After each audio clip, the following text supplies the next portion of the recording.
Hey everybody, welcome back to the NC State Insider Podcast. It's time to talk some NC State football as the Wolfpack is back in action after their second bye week of the season. Um, they will head down to South Florida to CJ Bailey's home state to take on the number 15 Miami Hurricanes in a big ranked matchup for both of these teams in a lot of ways. And we'll get into more of the nitty-gritty of the matchup when we do our game day preview tomorrow. But for now, I want to just talk about what the recipe needs to look like for NC State to pull off this stunning upset there, which would be their second in a row. This is their second ranked matchup in as many games. Pitt now is ranked two, so if you want to count that, that's three in a row for NC State. But yeah, the tests certainly came late in the season. And for NC State to stun the Hurricanes and effectively end their hopes and dreams for a college football playoff bid and a potential ACC championship berth, which is already kind of looking like slim chances. So they really need to win emphatically the rest of the way. Um, so if NC State's going to pull this off, it starts with being able to sort of replicate that offensive game script against Georgia Tech. It's going to be very difficult. And Georgia Tech did not have a strong rushing defense where Miami has a very strong rushing defense, and they get after it against the run. NC State should have Hollywood Smothers back. We'll see. Waiting on the initial injury report there, but we'll have more updates throughout the week as that happens.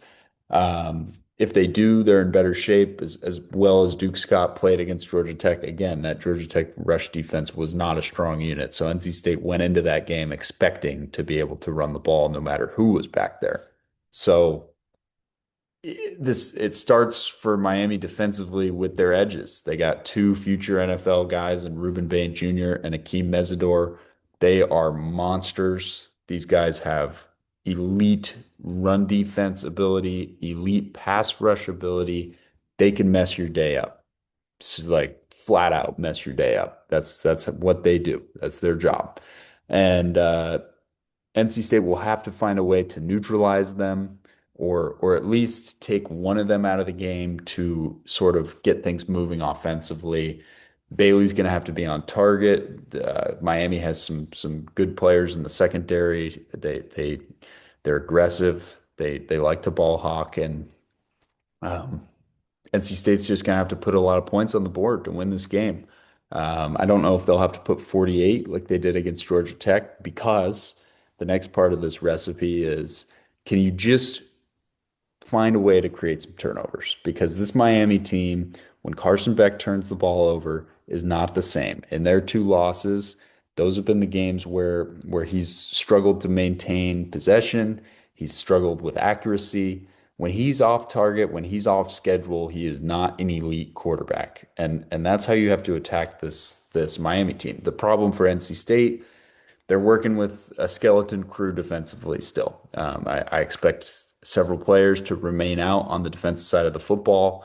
They're going to be running with that back end, that safety unit of Assad Brown and freshman Tristan Teasdale again, likely.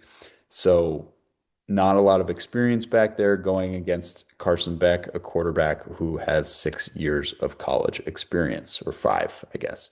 Um, he's a guy that has seen a lot of defenses, so nothing's going to surprise him.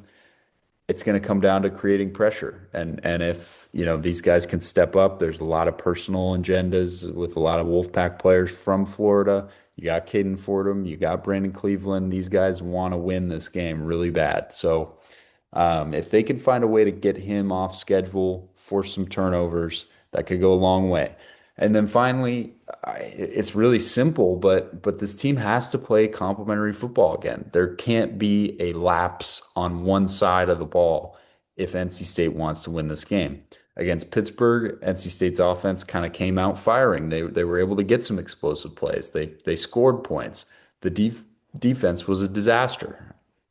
That can't happen because Miami will take advantage, and then they will lean on their run game and pound and pound and pound and pound and pound until the game is over. and then they're looking at a playoff run. Um, you can't let this game feel too big if you're CJ Bailey, and I'll talk about that a little bit more, but um, a little bit more in the next episode. But he needs to come in focused, sharp, and find ways to, move this offense down the field efficiently, like he did against Georgia Tech.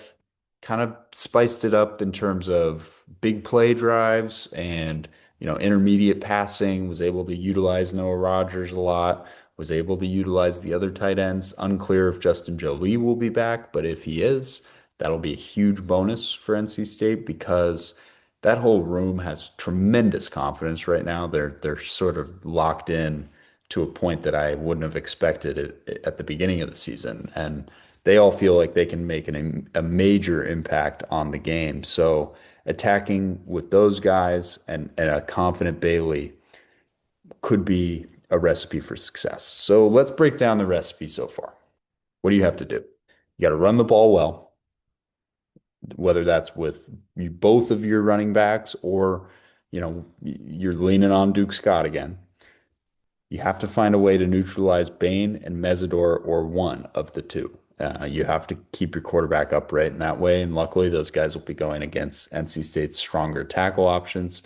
Three, you have to get Carson Beck off schedule. There's going to be some big plays that you're going to give up. Miami has too many athletes offensively with guys like Malachi Tony. It's going to happen. But if you can force a turnover, keep him off schedule, keep him uncomfortable, you have a shot to win this game. Four, do not let the personal agendas get in the way. Bailey needs to be locked in. These other guys from Florida need to be locked in to win this game. That's all I got today. That's your recipe. We'll talk more about this game on the game day preview, which will be out on game day on Saturday. Come out in the morning, listen to what I have to say with stat projections and more. As always, great coverage, and we'll see you next time.